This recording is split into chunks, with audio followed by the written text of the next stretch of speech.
मायावती जब भी फैसला लेती हैं हमेशा चौंकाने वाला ही होता है, वो चाहे संगठन में फेरबदल का हो या फिर टिकट बंटवारे का। अब बसपा सुप्रीमो मायावती ने अपने भतीजे आकाश आनंद पर इतना बड़ा एक्शन लेकर एक बार फिर से सबको चौंका दिया है। हर कोई ये सोच रहा है कि आखिर ऐसा क्या कारण है कि आकाश को अपना पद गंवाना पड़ा और ये कार्रवाई करके मायावती आखिर क्या संदेश देना चाहती हैं। तो चलिए इस वीडियो में इस पर विस्तार से बात करते हैं और आपको हर वो पहलू समझाते हैं जो आपके लिए जानना जरूरी है। दरअसल मायावती ने अपरिपक्वता यानी इमेच्योरनेस का बहाना देकर आकाश आनंद को नेशनल कोऑर्डिनेटर और अपने उत्तराधिकारी पद से हटा दिया है। लोगों का मानना है कि आकाश आनंद बीएसपी को पुनर्जीवित करने में लगे थे, भाषणों से जनता से अच्छा कनेक्ट कर पा रहे थे। तो फिर सवाल ये है कि अगर ऐसा ही था तो अचानक से उनको हटाने का निर्णय क्यों लिया गया। दरअसल राजनीतिक पंडितों का मानना है कि इसके पीछे की कहानी कुछ और है और वो कहानी सीधे बीजेपी से जुड़ती है। राजनीतिक पंडित मानते हैं कि बीजेपी के खिलाफ बहन जी इस समय एक शब्द भी नहीं सुनना चाहती हैं। जानकारों का मानना है कि आकाश आनंद लगातार केंद्र और योगी सरकार पर अपनी रैलियों में हमलावर हो रहे थे।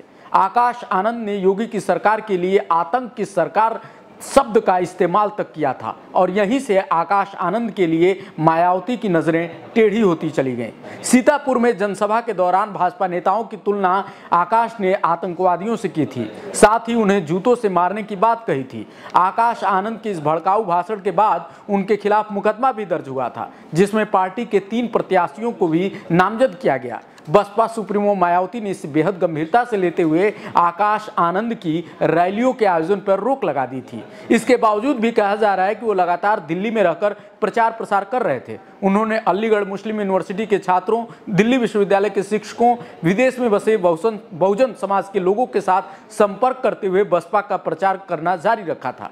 इसके अलावा यूपी के नगीना में जनसभा के दौरान आकाश ने आजाद समाज पार्टी के अध्यक्ष और नगीना के प्रत्याशी चंद्रशेखर आजाद उर्फ रावण पे सीधा हमला बोला था। माना जा रहा है कि आकाश के इस हमले से सीधा फायदा चंद्रशेखर को मिलने की संभावना थी और ये मायावती कतई नहीं चाहती हैं। आकाश के इन कदमों ने मायावती को बेहद खफा कर दिया था। बीजेपी पर आक्रामक रवैये के बाद से आकाश आनंद को सभी पदों से हटाने का खेल शुरू हो गया था। चुनावी रणनीतिकारों का मानना है कि मायावती को लगने लगा था कि केंद्र और योगी सरकार से सीधा पंगा उनके सियासी भविष्य को खतरे में डाल सकता है और जब मामले दर्ज होने शुरू हुए तो मायावती ने आकाश को इससे अलग रखना ही बेहतर समझा।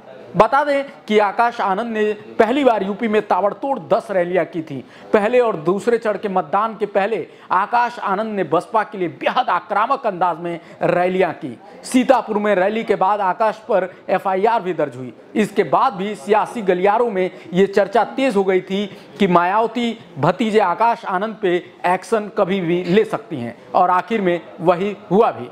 हालांकि पार्टी का एक धड़ा ऐसा भी है जो मायावती के इस फैसले से अभी भी नाराज है।